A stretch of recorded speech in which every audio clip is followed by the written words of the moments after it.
Hey, welcome into the PrepComms podcast. I'm Caleb Nelson, your host, K4CDN, and I am breaking my own rules. My rules were I was not going to talk about anything else on this show until I had gone through all of the different modes and methods and all of that stuff that we've been building through this last couple of however long of episodes, trying to build like a library of just understanding for you, the listener. But my Instagram feed tells me that I have to stop that right now and insert this. And what we're going to talk about, honestly, I'm going to introduce it and then I'm going to play something for you, because years ago, back in 2016, 2017, I was hosting a podcast which was insanely popular. Yes, I'm blowing my own horn. It was really a great show, by the way. It was called HamRadio 360. It didn't start out HamRadio 360, but that's what it finished as. And at one point, I was actually on Twitter one day.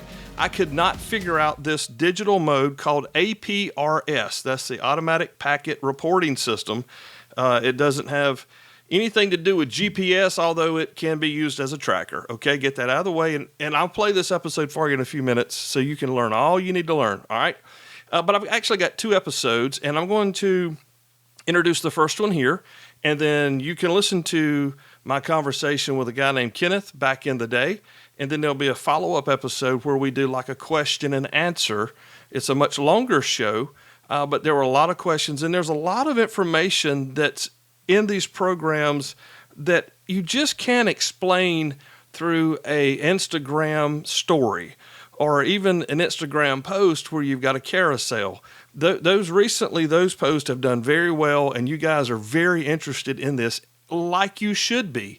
It is one of the most ignored yet most powerful tools for a prepper, especially if they're an amateur radio operator, to utilize, because in its purest form, now with my understanding here in 2025, this is point-to-point messaging without zero connectivity. If my station can hear your station, or your station can hear my station, then we can message back and forth. That means if the telephone networks, internet networks, Starlink, whatever quits, if you've got a 12-volt battery and a radio and an antenna connected to a smartphone or even an old laptop, you and I can connect, okay? Now, we may not be able to connect for 1,000 miles, but we can connect locally, and that's why APRS, in my personal opinion, is the dark horse of amateur radio messaging. It's not what you see the guys doing necessarily from their backpack radios on YouTube, where they're going out and they're sending messages for 600 miles. That's a completely different thing, but it's the same premise, but it's not what we're talking about here. All right, this is more of a localized means of connectivity between you and your neighbors in your county, or maybe a couple of counties separated, maybe even across the state lines. Okay, it's all done with VHF radio, and this is a tool for amateur radio operators, which means at the very least they studied about 2.5 days, took a 35-question test, and now have the ability to do this and all kind of cool stuff. All right, I'm going to leave that right there. We'll get back to that later, I'm sure, down the road. So I'm going to stop here. I'm going to start playing an interview from me from 2016, 2017, and we'll play it out through, and you guys can do with it what you like. I really hope that it inspires you to learn more. The second episode, the follow-up, will release later, and it will answer a lot of the questions you probably have. In the meantime, if you're listening and you like it, let me know. On Instagram, that's really where I'm at the most. We have a private Facebook group. I am on Facebook, but Instagram is really what's happening right now for me. So thank you for listening. I'll probably outro this show, but either way, I know I've taken a long time. What is this, 4 minutes? Oh my gosh. Who takes that long to introduce something? I covered my mouth because I won't answer that question on the air. Thank you for listening. I hope you enjoy this. I hope you learned something from it. And if you have questions, find me on Instagram at PrepComms. 73, y'all. Right now to. But anyway, a few months ago, I was tweeting about or lamenting on Twitter about my lack of success with APRS. And there was a guy who came in and was asking, well, what's the problem? What are you doing wrong? Of course, because it is, and it was me. Yeah, it was at KWF. It's Kenneth Finnegan, and we kind of talked a little bit offline about what was going on. And then he said, hey, can I just help you? Can you call me on the phone? And I said, sure. He gave me his phone number. I called him one evening. Like 2 hours later, I asked him, I said, can I have you come on the show and help my audience understand this APRS thing? And he said, sure. So back before Christmas, we got together. I've been sitting on this one for a while. We had the Winter Field Day show. We had the Napoto follow-up. But I did not want to let us get too far into the new year without this one. So, Kenneth, thank you very much again for coming in. Kenneth has helped me off the show, spend some time with me, helping me learn about APRS. And at that point, about 4 minutes into that conversation, I immediately knew that we needed to have this guy on the show to talk to us about APRS. We have had so many questions raised over the last 3 years about what is APRS? What will APRS do for me? Why do I want APRS? Is it just a GPS tracking device? Blah, blah, blah. We've had them all, and we've tried to answer them. But the fact of the matter is, it still seems to be a very complicated thing out there in the ham universe, but really it's not. And the more I'm learning about it, the more I'm understanding that it's really not that complicated. And in large part, thanks to folks like Kenneth, who has come along and said, hey, let me help you with this. And so, Kenneth, we want to welcome you into the HamRadio 360 podcast and look forward to learning from you this morning. Thanks for having me, Kel. Absolutely, man. Guys, Kenneth's call is Whiskey 6 Kilo Whiskey Fox, and he resides out in Sunnyvale, California. He knows Ed Fong, and he knows some of the guys of the Bayonet Group. He actually heard about the 360 podcast at Pacificon. Can you kind of give us just an idea about what Pacificon really is for people that have never got to attend that event? Yeah, sure. So Pacificon is kind of one of the West Coast Division amateur radio conferences. And so we set up out in the East Coast, and it's got several lecture tracks, as well as there's a full day ham cram session. There's test sessions, vendor booths, kind of your typical. I would say it's like one or two notches above your typical kind of ham fest sort of flea market thing. Cool. So you can buy stuff there, but you can also you can interact with people that are in the hobby, as well as manufacturers, and learn and participate in forums and whatnot. Oh yeah. So like I actually spoke at it this year. So I gave a 1 hour lecture on the communications network that I deploy for the Wildflower Triathlon. Yeah. And so I talked about spinning up about half a dozen UHF repeaters. Which I've seen one of the videos about that, and we're going to link that in our show notes, Kenneth, because that's a very intriguing. Actually, that's what got me pushed further toward Kenneth when I was looking for some help on APRS. He makes it sound really easy. And beyond that, the scope of work you guys do for that particular event is amazing. And, I'm just going to encourage folks to watch the video. It'll be in the show notes, and you guys really need to check it out. There's a lot of great information there. And not to mention that Kenneth has over 200 YouTube videos as well on his channel. So, I don't think I have that many. I think I only have about 100 and change. Okay. I'm sorry. I misspoke. A few over 100. Okay. So, hey, maybe he'll have 200 this time next year. Yeah, he's we can only hope. Yeah, we can only hope. Yeah. So what we're here to chat about this time through is APRS, and a lot of people right off the hip they get it wrong. They call it automatic position system reporting system, and it's really it didn't start out about being about position systems, did it? I mean, it started out about packet. Well, no, I would say that it really did. Okay. So the history of the naming for it, right? So packet radio became a thing in 1981 when the FCC allowed amateurs to start playing with it. And so during the 1980s, Bob Bernanga, WB4 APR, was working on this concept of location tracking over amateur radio. And so he actually took his call sign and backronymed it into the automatic position reporting system.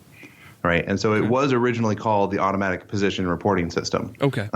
But as the concept of APRS grew and it became more than just a automatic tracking system and became much more of this local situational awareness system where you can report not only your location, but your status and your telemetry and what frequency you're listening to.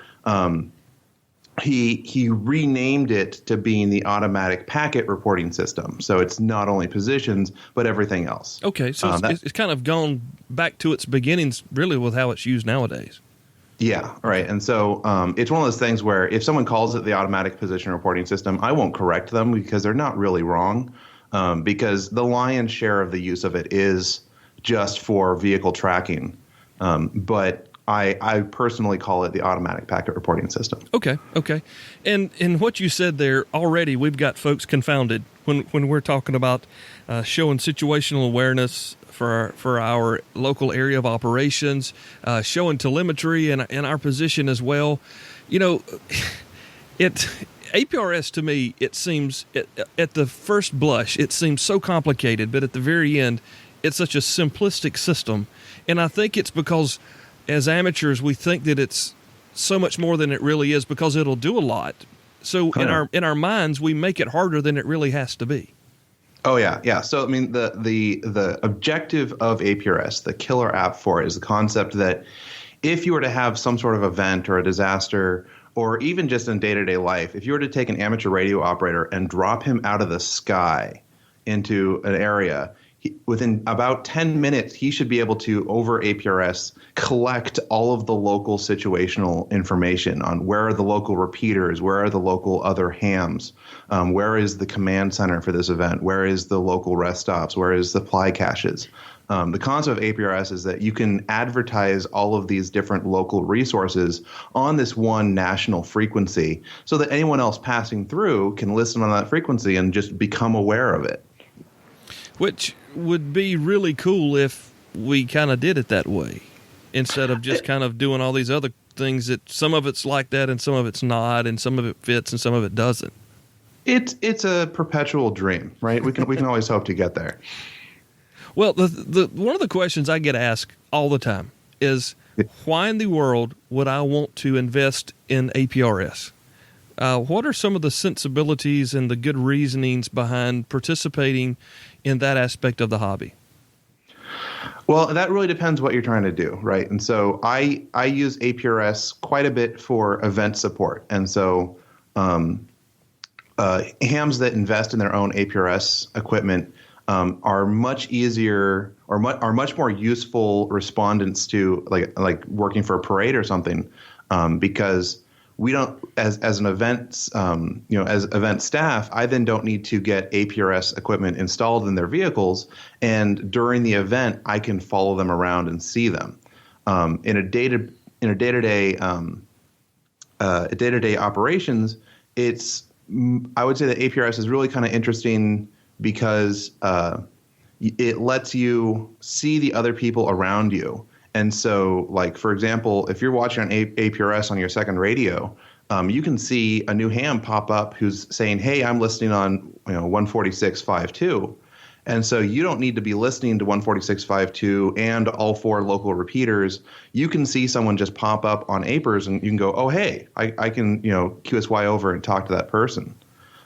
Personally, I actually use it quite a bit when I'm like off-roading and camping, is because APRS, a whole bunch of the traffic for it gets gatewayed to the internet. And so even though my mom isn't a ham, I can give her a link to say, hey, if you want to know where I am, just look at this link. And so if my parents ever get worried while I'm out camping, they can just look at, oh, hey, look, Kenneth's truck just moved an hour ago, so he's fine. Well, that's the thing about it. It does a lot. It really will do a lot, and there's a pretty minimal investment of equipment that's required. I mean, you can go from anything cheap handy talkie, a Bluetooth TNC, to even now they've got cables that connect an Android phone to a handy talkie, and you can iGate there. And that's a term. Whoa! I just threw out an acronym, or at least a word that people may not know about. And there's almost like a whole glossary that goes along with the hobby of APRS. One of the terms that gets kicked around a lot is iGate. Can you kind of give us an idea about what an iGate does? Well, sure. Let's talk about the whole APRS infrastructure. Okay. So at the endpoints of the APRS network, you have what are called trackers or nodes, right? And so this is the radio that you put in your truck, or this is the base station that you have set up with your computer, and they're the endpoints where you're trading information between. The problem is that since APRS is on this one frequency, it's a simplex network. And simplex doesn't have as great a range as repeater systems, right? I mean, anyone that's tried to use simplex suffers from this. Yeah. And so APRS has what are called digipeaters, or digital repeaters, that they sit on mountaintops or on high towers or on the top of people's houses, and they just listen for any packets coming in. And when they hear packets from a nearby station, they will repeat it again on the same frequency, right? And so you've now bounced from wherever you are down in a valley up to the nearest mountaintop and gotten retransmitted from there. So that's how you kind of, on the local RF side, can propagate outwards a couple hops through these digipeaters. Mm-hmm. As you are propagating outwards, you're going to be passing by these other stations called internet gateways. And what they are is they are a APRS node that is also connected to the internet. And through that node, any packets they receive, they will gateway you onto the APRS IS system, the APRS internet system. And this is just the fire hose of every APRS packet in the entire world that's been heard by one of these internet gateways that come together and just are available online for your perusal. Yeah, and it doesn't take a whole lot to get there, but you do have to be heard through either RF or by a device that is set up as an internet gateway. Exactly. That's what happened to me. You know, we had Rob Riggs on one of the early shows back in season 1 of HamRadio. Well, actually, then it was Photon Podcast. But we had Rob Riggs on. Great conversation, man. He's building this TNC2, which we'll link in the show notes. It's a great show. We'll have the link there as well. And he's talking about this device, and I'm like, I have got to get one of these because this has got to be one of the coolest things I've ever heard of in my life. And I get one, and I get it running, and I'm testing it, and I'm like, oh, it's squawking, it's working. And I'd go in and go to APRS.fi and try to find myself, and it would never show. And I'm like, it's busted. It's a piece of crap. But that was not the case, actually. Do not think that that's a piece of crap. It's really a great little piece of equipment, but it has to be heard by someone who can either digipeat it or repeat it to another station that can then get it in touch with the internet, or it has to be heard by one of those stations on the front end. Here in Spartanburg, South Carolina, we have 2 digipeaters in the county. One is my fill-in at my parents' house. Another is a KHID up in the top end of the county, which is a long way from here. So that's why I wasn't being heard. It's just there was nobody to hear me. It wasn't an equipment problem. It was just a lack of technology in the county to be able to hear me. So. Oh, sure. And that was my introduction to APRS as well. I first got introduced to it back when I was during graduate school down at California Polytechnic in San Luis Obispo. And so I install a tracker in my pickup truck, and I'm driving home back up to the Bay Area, right? And it's a 3-hour drive. And so I'm driving north from San Luis Obispo. I hit the top of the grade, and I'm looking at my the plot of my drive afterwards. I hit the top of the grade north of San Luis, and I disappear for an hour and a half, just gone. And then all of a sudden you just magically reappear, and there's a straight line across curvy roads and mountainous terrain. Exactly. It's like this 100 miles of California, you just hopped over it. Yeah, it was one of those Star Trek things there. Yeah, right. And that's the central coast of California, which is kind of this notorious dead zone that we've got centered around King City. So that experience really got me interested in APRS and what really is kind of going on here. Right. And so King City has been my white whale for the last 4 years, trying to figure out. Like I'm calling people in King City saying, "Hey, do you have a spare antenna hanging up? Can I come install an iGate at your house?" So if any listeners live in King City and are willing to provide me power and internet, I'll come install a digipeater iGate at your house. He's good on QRZ, by the way. Exactly. Yeah, look him up. Whiskey 6 Kilo Whiskey. I'm sorry. Yeah, Whiskey 6 Kilo Whiskey Fox. His name is Kenneth Finnegan, and we'll be back with Kenneth here in just a minute as we continue our conversation about APRS. Hi, Dan, KB6NU here. Whether you're studying for your tech license or looking to upgrade to general or extra, you should check out my no-nonsense amateur radio license study guides. Written in my easy-to-understand, no-nonsense style, they really are the easiest way to learn what you need to know to pass the test. And they are always up to date.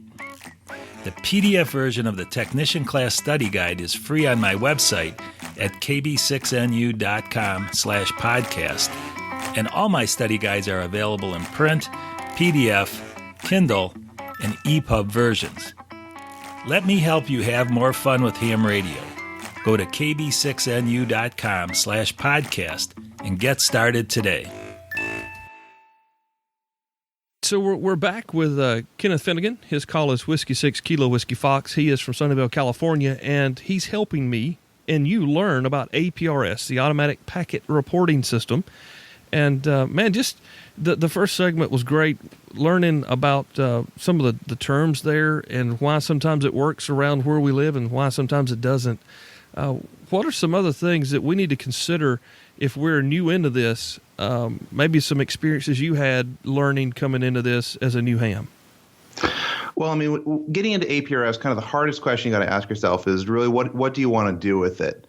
A lot of people, including me, are perfectly happy primarily using APRS as just a vehicle tracking system, right? So where is my pickup truck right now? And so really kind of what you end up wanting to do with it really dictates what sort of different gear you're going to be getting and installing for the APRS experience. When you're looking at just tracking, there's various different levels of what are called trackers that you can install in your vehicles to support APRS, right? And so on the kind of the high end, the Primo Deluxe experience, both Yaesu and Kenwood actually sell mobile rigs that have APRS built into them. So, I mean, many people have APRS in their car and they don't even know it. Right. Lucky dogs. Yeah. Right. So, like the Kenwood 710 is kind of, I think, one of the premier amateur radio off the shelf experiences. And so on the LCD, I think you just hold one of the buttons and it'll switch you over into APRS mode. And then you can, from there, type in what your status message is. It'll show you any nearby stations that are on APRS. You can actually type in and receive text messages over APRS. And so the 710 supports that. Then you can go down to the low end where you don't want to have any of this interaction at all, and you just want to do vehicle tracking. And at that point, you're looking at stuff like the Bionics MicroTrack AIO, or all-in-one, that's literally just a little orange Pelican case that you stick AA batteries in it, and it has a GPS receiver in it. It has the radio in it. It's got an antenna connector. You just screw on an antenna, and then you're good to go. And so it really depends on where you want to fall in that spectrum. Personally, I kind of go in the middle where I take a spare mobile rig radio and I wire it up to what is called a TNC, or terminal node controller. And this is kind of what we call modems in APRS land. Okay. All right. So the TNC, or terminal node controller, that term dates back from the 80s when we were just getting started in packet radio, because at that point, the concept of hooking a computer up to some packet network was just, it wasn't a thing. I mean, almost no one had computers. And so they were building these things called terminal node controllers, where the concept was you're hooking it up to your dumb virtual terminal, right, or your line printer. Mm-hmm. And so that name has just kind of stuck. So when you hear people talking about their TNCs, they're talking about little boxes that are, have a radio modem interface on one side and have a serial port or a USB port on the other side. Okay. And this is what you do in your car. Yeah. So in my car, I've got a Motorola commercial radio that I have programmed to just one frequency. I've got it on the 144.39 megahertz APRS frequency.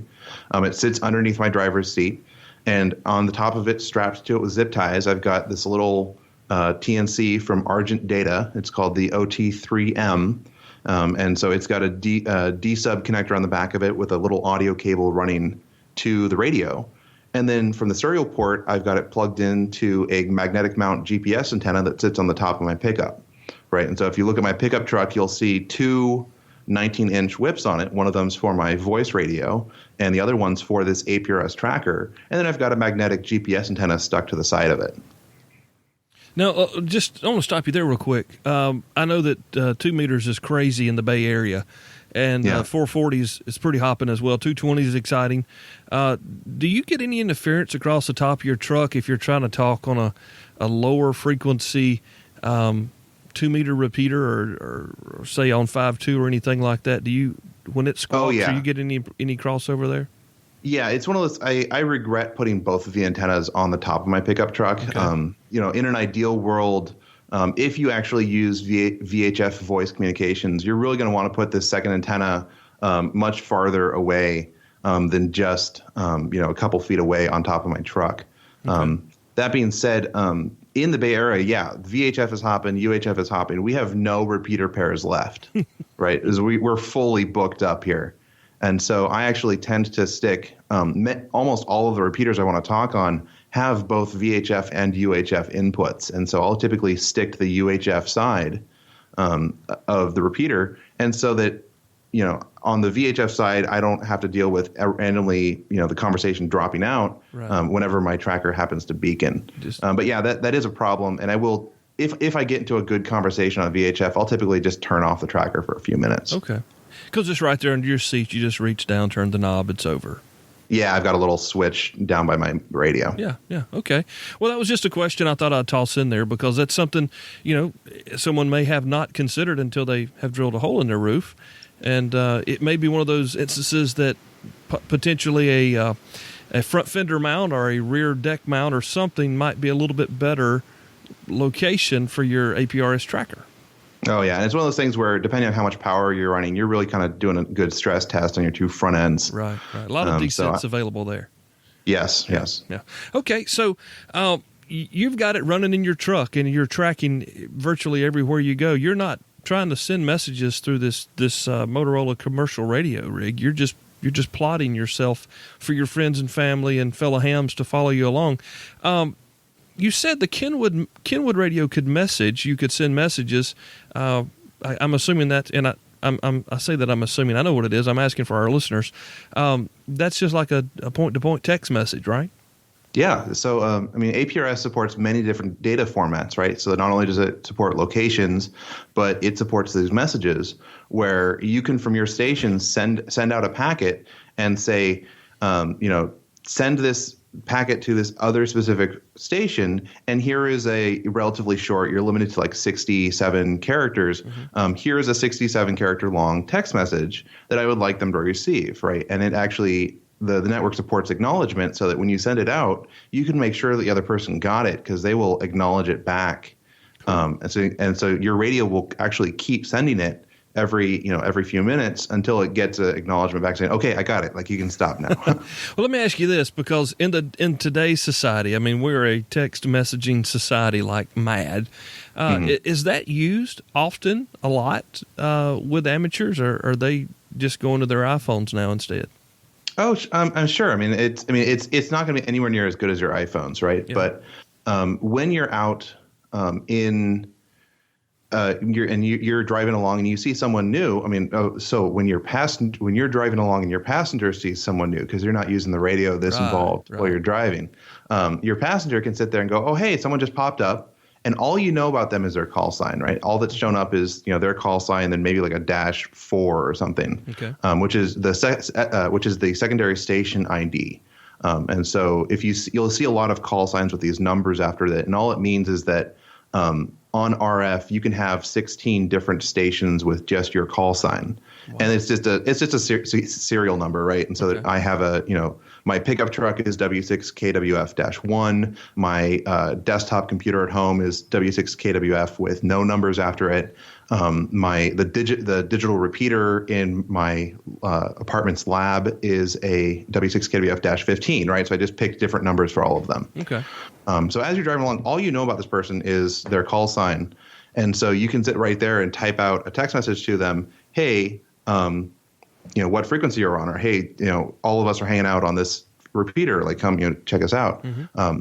Where it really becomes valuable and where I use it a lot is once you get past cell phone coverage, right? Because APRS is on VHF at 10 or 20 or 30 watts, where cell phones are only 1 watt and much, much higher frequencies. Right. And so I can be out in the middle of sticks nowhere. I mean, King City is kind of the counterexample, but I can be out in sticks nowhere, have APRS coverage and no cell phone coverage. Right. And so this is where those internet gateways become real interesting, because there's people that run servers online that are just hooked up to this fire hose that is all of the APRS traffic, that listen for messages to these gateways they set up to text messages for cell phones, email. And so, like, I was actually several years ago, I went to the Burning Man festival out in the Nevada desert. No cell phone coverage out there, right. But Nevada has a great APRS community. They've built a fantastic APRS network across Nevada.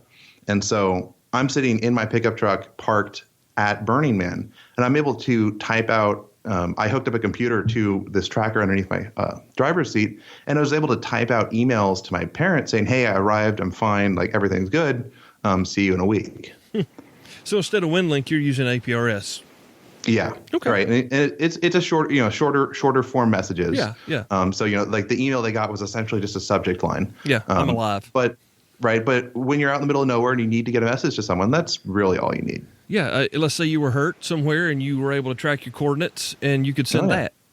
Right. And so, like, all week, my parents would, open up the browser and go, oh, hey, not that my parents are that micromanaging, but they were really fascinated with this concept of me going out in the middle of the desert with 70,000 other people. And so it was reassuring to them to see, oh, look, Kenneth's truck is still there and his battery voltage is at 12.3 volts. So he's fine. He's going to make it home. Yeah. That's pretty cool, man. Yeah. Well, there's still a lot to talk about APRS. I mean, we just touched on tracking, and there's even more to it than that. And I want to continue the conversation here in just a few moments if we can. We're talking with Kenneth Finnegan. He is from Sunnyvale, California. His call is Whiskey 6 Kilo Whiskey Fox. You want to make sure you check out his video links in the show notes. There's a lot of great information there, and we're going to continue to learn with him as we come back here in just a moment. ICOM continues to bring innovation to amateur radio like the number one selling HF rig in the world. It's the ICOM IC7300. Maybe you don't need a big, huge SDR with knobs. Maybe you're looking for a solid, well-built, well-defined, really, really nice dual-band handy-talkie. Let me refer you over to the ICOM ID51. Yeah, Richard has those too at mtcradio.com. If you're looking for ICOM gear, visit my friends mtcradio.com.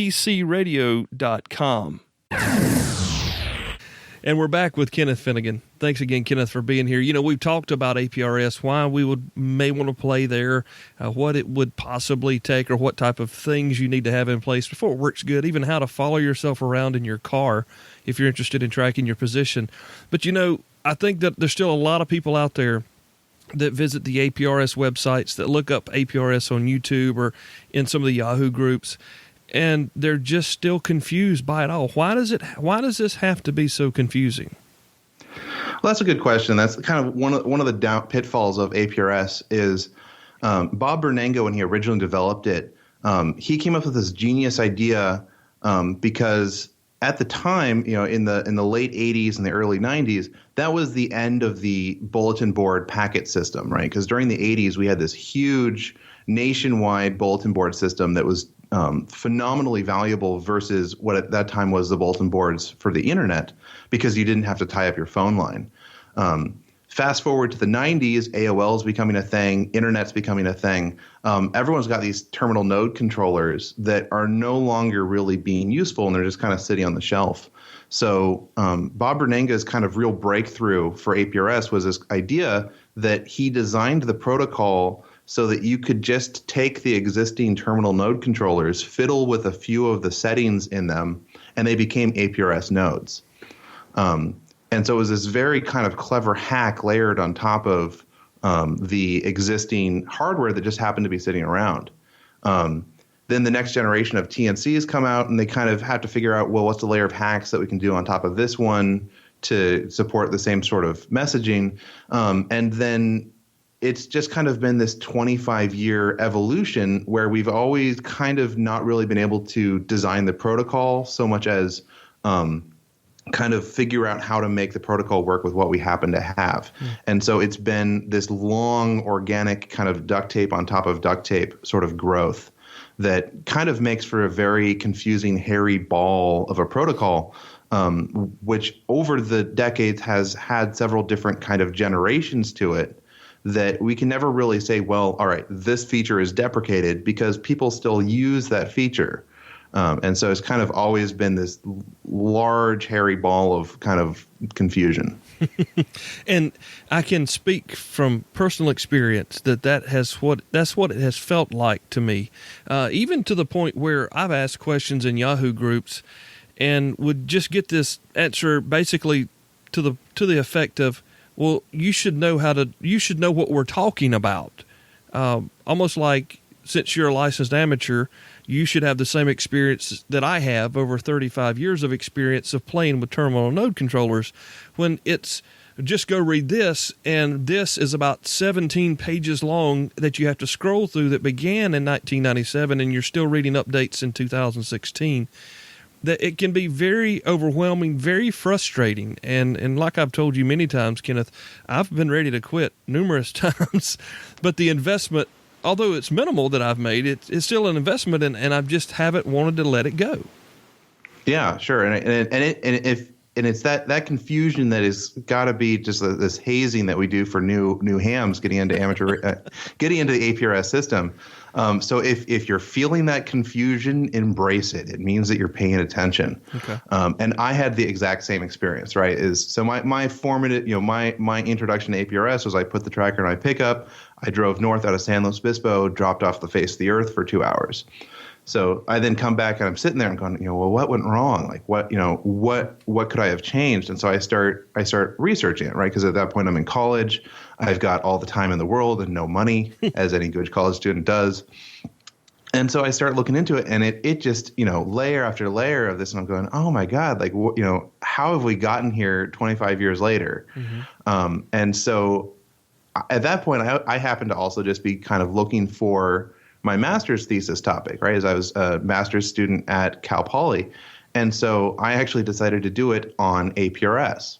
And so I shopped around the department, and I found a graduate advisor that, I sit down and I explained to her, I'm like, all right, I want to do it on this 30-year-old 1200 bit per second packet network, right? And this is in 2013.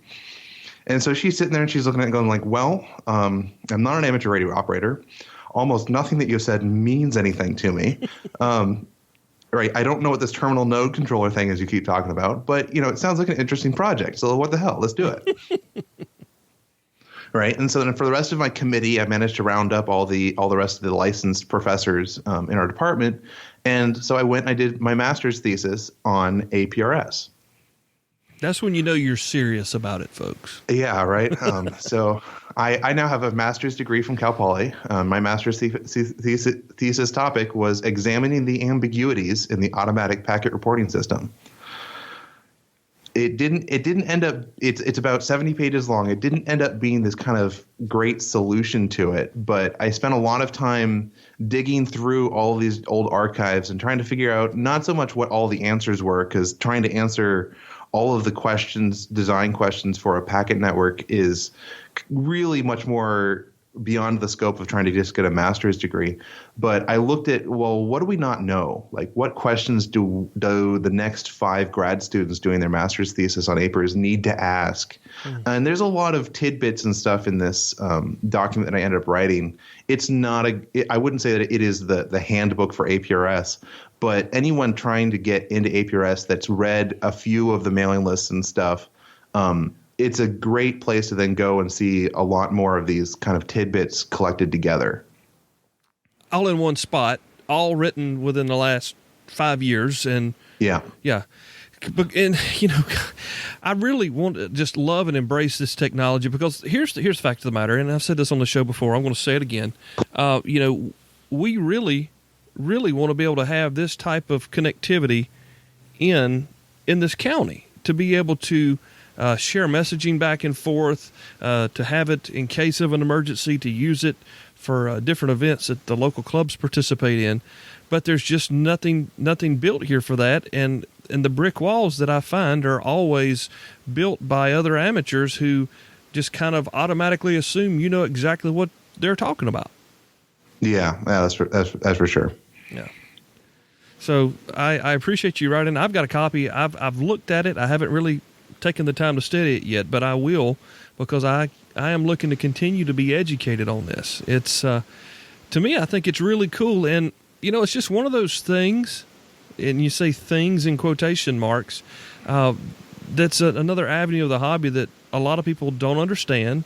So they read a little bit about it on one of the websites, scares them to death. They go the other direction, and to never experience what it could really do for them. Mm-hmm. Yeah. So, and at the same time, everybody's like, oh, well, that's just GPS tracking. I've got that on my phone. So that's the other attitude that you get. You utilize APRS on some of the things that you do regarding some of the volunteer gigs with your local community and the amateur radio there, and some runs and whatnot. How have you found that the technology helps speed along reporting or whatnot during those events? Yeah, so kind of the typical application that we use it for is what we do is we'll, at the beginning of the day, install an APRS tracker in each of our support and gear vehicles, in each of the ambulances or each of the fire trucks, or whichever vehicle resources we have allocated for the event. And then in our dispatch center, which would be a net control, for a smaller amateur event would be, your net control operator sitting underneath a pop-up. But for some of the larger events I volunteer with, we've got whole rooms dedicated to kind of our, net control, command and control system.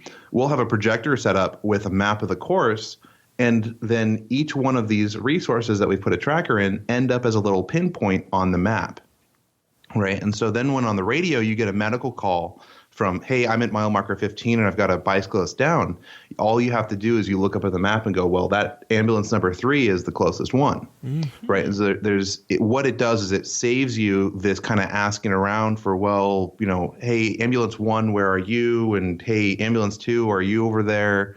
Which one of you is closest?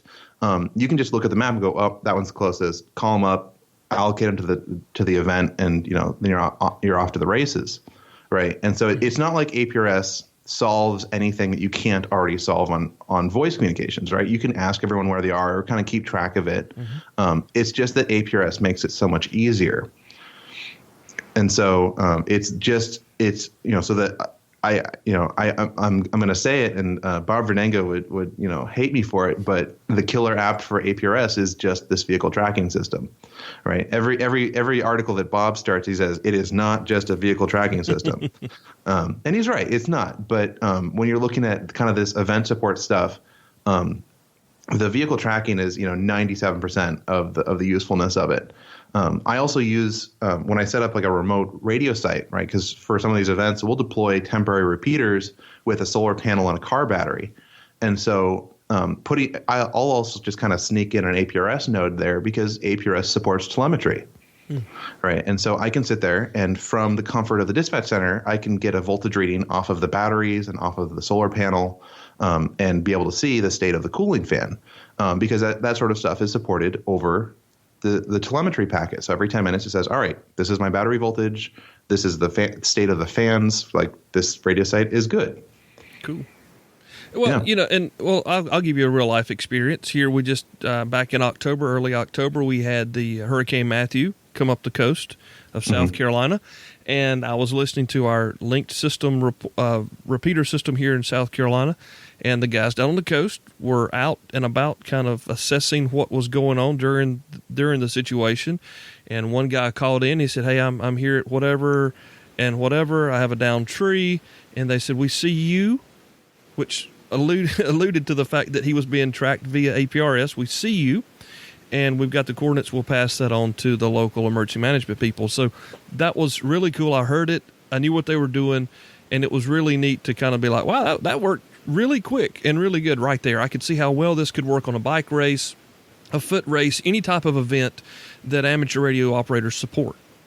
Oh, yeah, for sure. Right. As I've a couple of years ago, one of our drivers actually got lost at the Wildflower Triathlon. And the thing is, all of the roads out there, they're all dirt fire roads. And so it's not like we've got signposts. And so they're sitting there like, I'm in an intersection with 5 roads. I'm totally lost. And so we talked him back onto an asphalt road, just kind of looking at the map, like, okay, you're coming up to that intersection. You want to turn right there. And so, yeah, it's this great ability to have GPS locations given to you.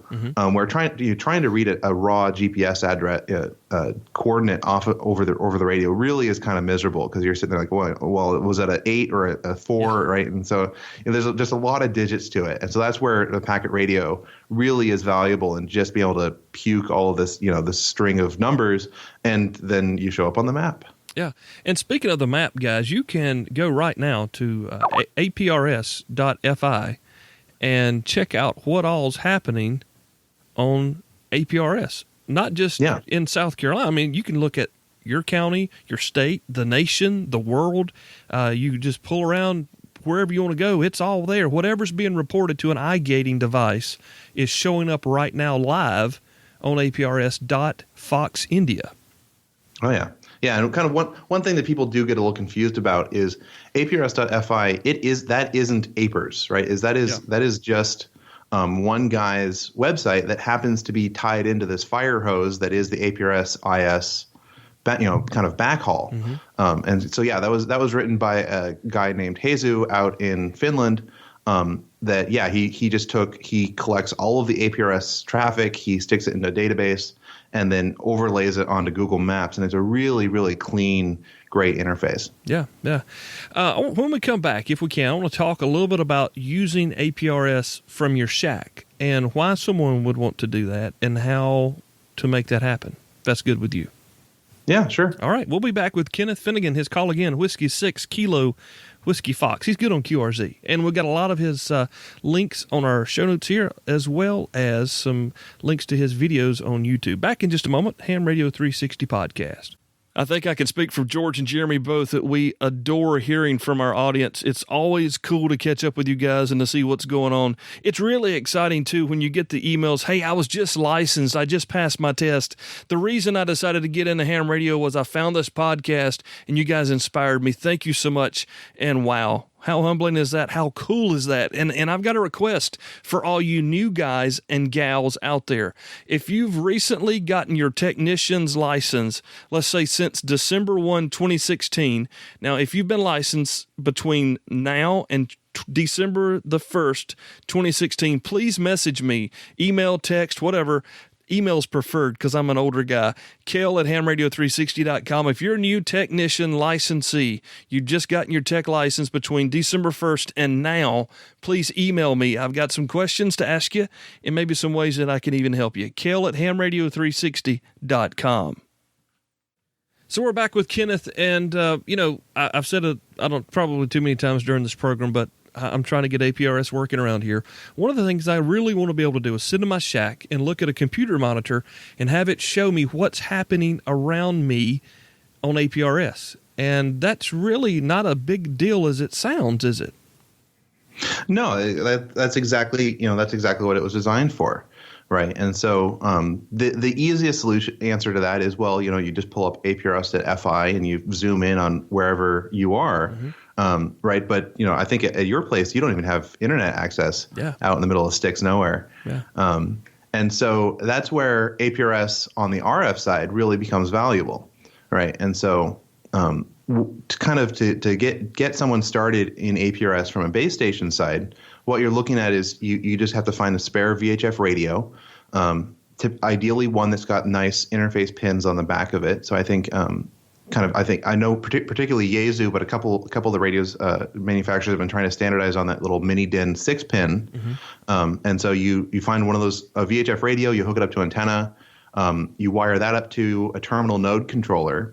And a lot of the terminal node controllers support this mode called KISS mode. KISS mode is kind of this binary transport where the terminal node controller doesn't do anything, and all it does is it streams all the packets back to your computer, and from your computer to the TNC. So it just it translates. Yeah, at that point, it's literally indistinct. We're talking about external dial-up modem. Mm-hmm. Right? It's very, very similar. Where on an external dial-up modem, you've got your computer hooked up through a serial port to this little metal box. And the little metal box on the other side goes out to whatever your channel is, right? In the case of a dial-up external modem back in the day, that was a telephone line. It's just that now instead of a telephone line, we're using, your VHF radio. Yeah. Right. And so so once you get that set up, at this point, you can pick almost any APRS desktop software you want because they all speak the same KISS protocol. Right. And so when you're downloading various applications online and trying them out, all you need to do to get it to talk to your radio is know your serial port and find where in the software it says configure for a KISS serial port. And this doesn't have to be, guys, okay, now I've got to go buy another Windows 10 machine at Costco for $700. I mean, this is a $35 Raspberry Pi 3. Oh, yeah. Or 2. Because the APRS network, it's 1,200 bits per second, right? And so you're not going to overwhelm your computer with the voluminous data coming out of your local RF network. Right. Especially in Spartanburg, South Carolina, folks. Exactly. That's a whole nother discussion. So that gives me an RF view of what's going on around me. Now, I can set up my station here at the house with a TNC and a radio connected to a big stick antenna out in the yard. Yep. And I can push information out there for anybody who's driving up Interstate 26 going from Charleston to Asheville. And I can let them know if I want to, hey, there's a wreck on 26. Or I can let them know, hey, local club repeater, 147.315, tone 123. Come by and say, hey. Or I could tell them I'm monitoring 146.52. I could tell them anything. And as they drive through, it's like an old cell phone, as they drive through my cell or if they pick it up from another digipeater, they'll get that information displayed if they have a display type connection in their vehicle.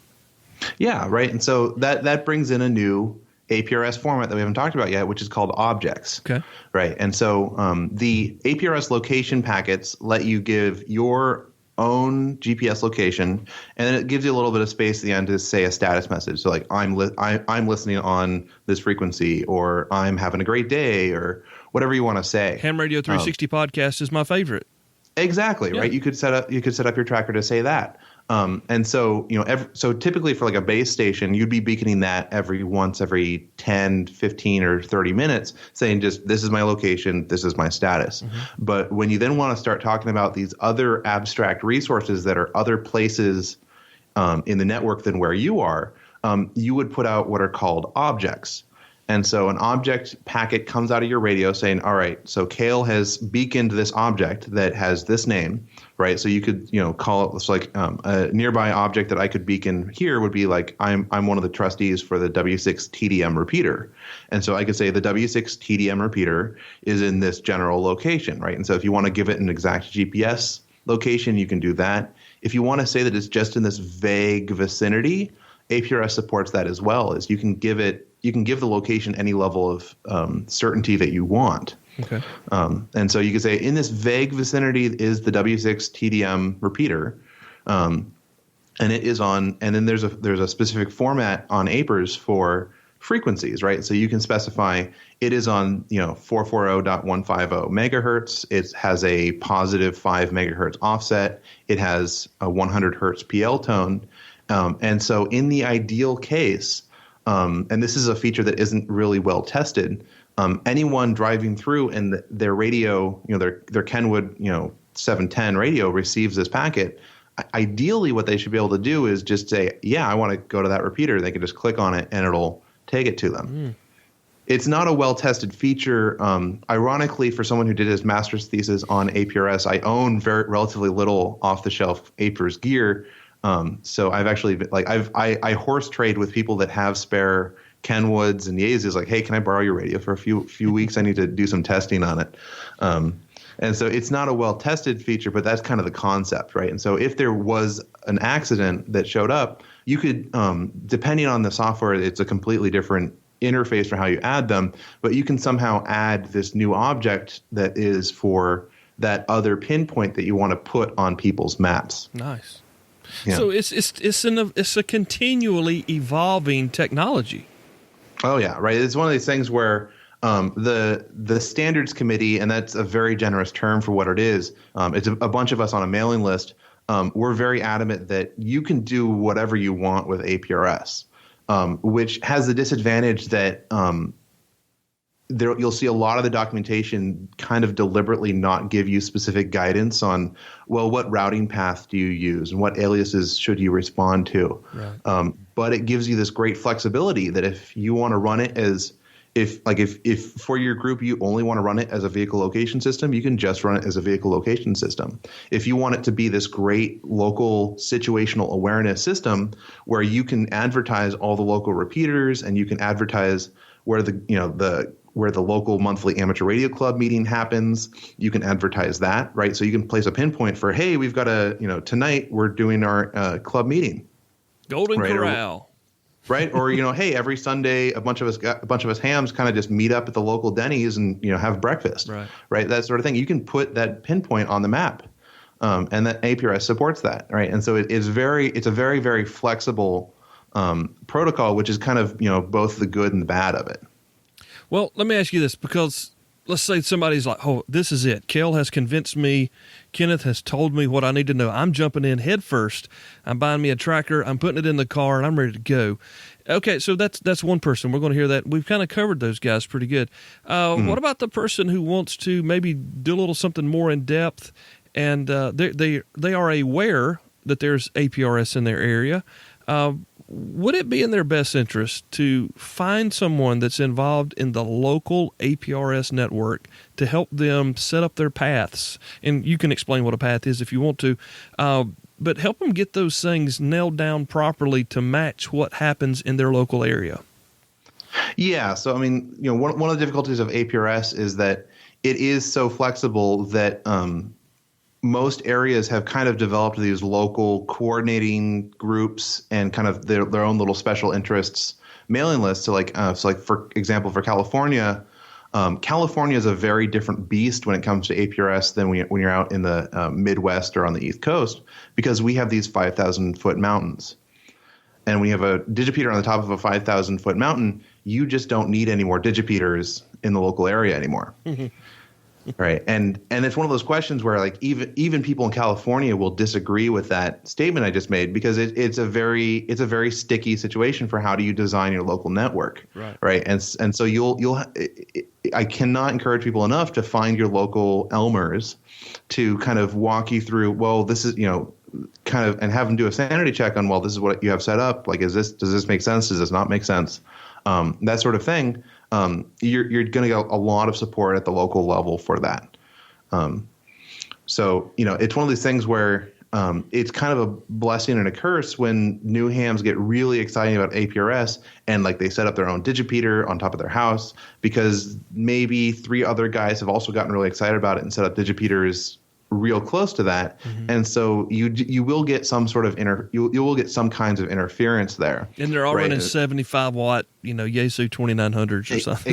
Exactly. Right. For APRS, I wouldn't say that you need that much power. Mm-hmm. Right. So on my trucks tracker, I have a little toggle switch that switches it between 5 and 18 watts.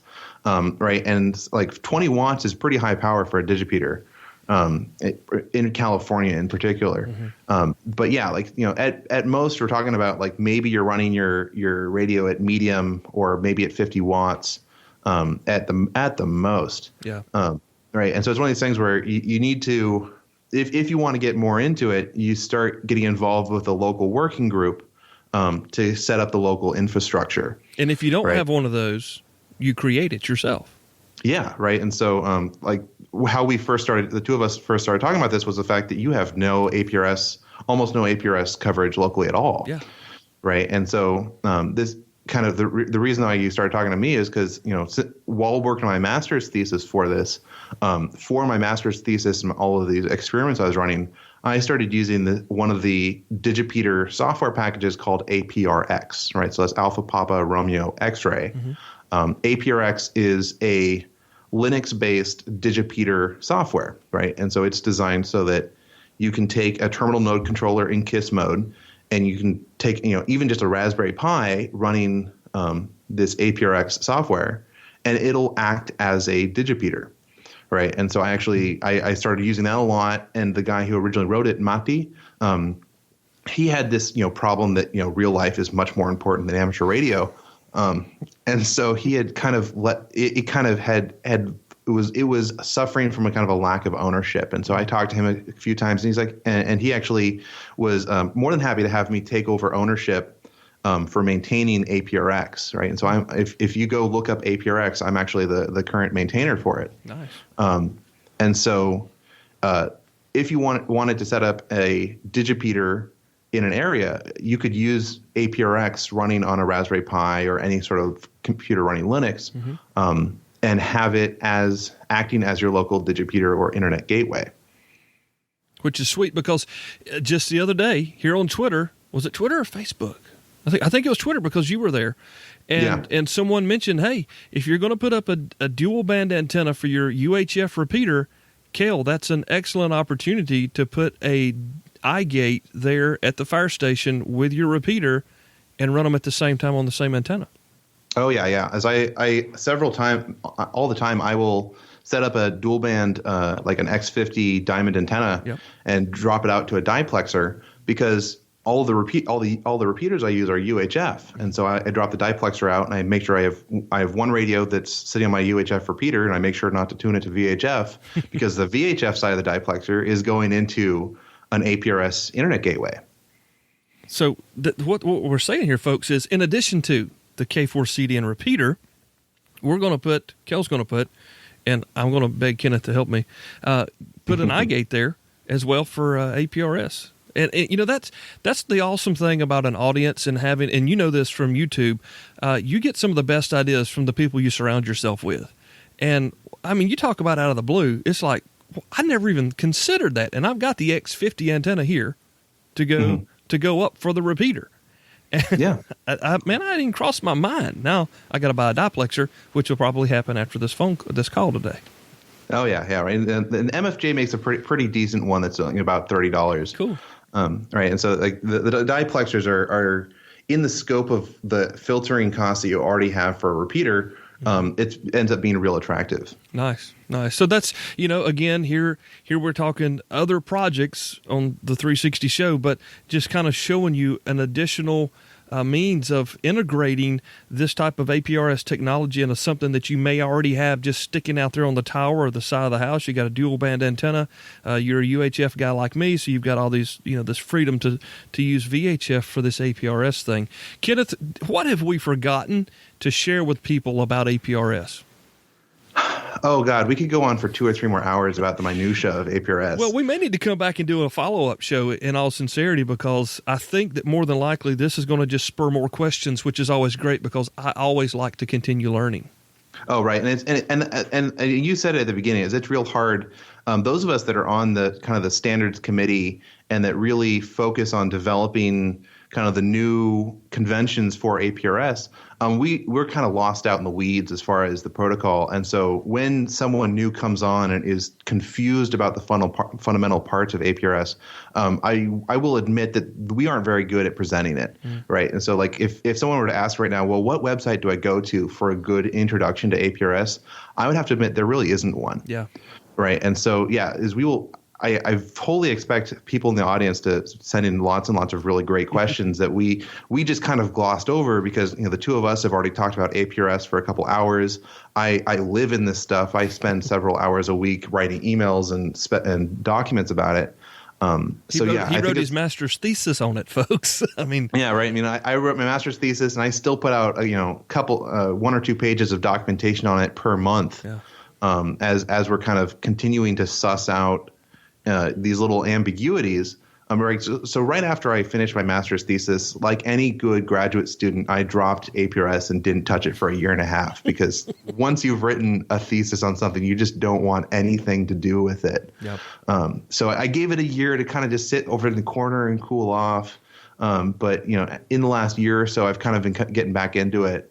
And really, I've gotten real active on the mailing list, and I'm working on kind of just really starting to write more of these little snippet articles, so that if you wanted to learn about telemetry. I think there needs to be a good repository somewhere where I can have lots and lots of articles for this is how the telemetry system works. This is how the frequency specs work, right? And I think all of these little pieces of the protocol can always be improved with better documentation. Well, and the thing about it is, it's this conversation, our previous conversation, it's a further example of this hobby and how, like I have said it so many times, been involved in multiple hobbies throughout my adult life, and not one have I found that has been so giving and so welcoming to someone who has questions and needs answers. And and although there's not a lot of answers to your questions floating around on the internet out there right now of APRS, we're going to continue to address this, and right now I'm going to hit and invite Kenneth back for a follow-up show, potentially after the first of the year, to talk more about APRS as I continue my projects here. Myself, David, Gary, Andy, William, Polita, we've been working for 2 years, and we're at that tipping point. We're at the pinnacle where we're ready to start running down the hill without our helmets on to get this thing running. So, Kenneth, man, thank you so much for sharing with us about APRS and taking your time to be here with us on the program. We thank you for listening to the show. We're so excited that we know at least one person went to Pacificon last year and learned about our show and came back and has been listening and now participating. So thank you, man. We really appreciate you being here. Oh, yeah, I'm really happy to be here. I enjoy it. And again, we'll have links to Kenneth's videos, his YouTube channel, probably some links to other things that he believes you will find of interest and help as well. So make sure you check out our show notes. They're there every episode, and we talk about it, and you may or may not realize the amount of information that's there. It's not a bunch of Kel writing stuff. It's the links. It's pointing you where you're looking to go. So if you're wanting to learn more about this topic and others that we've covered in the past, remember to visit HamRadio360.com. Kenneth, his call is Whiskey 6 Kilo Whiskey Fox. Thanks again, man. So much appreciate you being here with us. Oh, yeah, for sure. As far as following me online, you mentioned Twitter a little bit, but I'm real active on Twitter, okay. At KWF. And then if people want to read kind of more of my longer form rantings and blogging stuff, I most of my YouTube videos really are not so much just YouTube videos, but they're videos to be dropped onto my blog at blog.thelifeofkenneth.com. Cool. We'll have those linked there for sure in the show notes. And again, thank you for coming on. Absolutely. Thank you. So do you feel better about APRS? I mean, really, did it make you like... just a big sigh of relief? I know it did for me. Now, granted, I had the 2-hour private conversation with Kenneth, but really wanted to cover those bases that he and I did on the phone, not necessarily specific to what Kel's trying to do here in the upstate of South Carolina, but to help us all get a good grasp of this thing that seems so elusive on the backside, and really it's not. And I hope that this show has done what we intended for it to do, and that is to make it easy to understand APRS and everything involved. Now, again, I want to remind you, HamRadio360.com, that's our home base. That's where all of our show notes are, our podcast episodes, the workbench.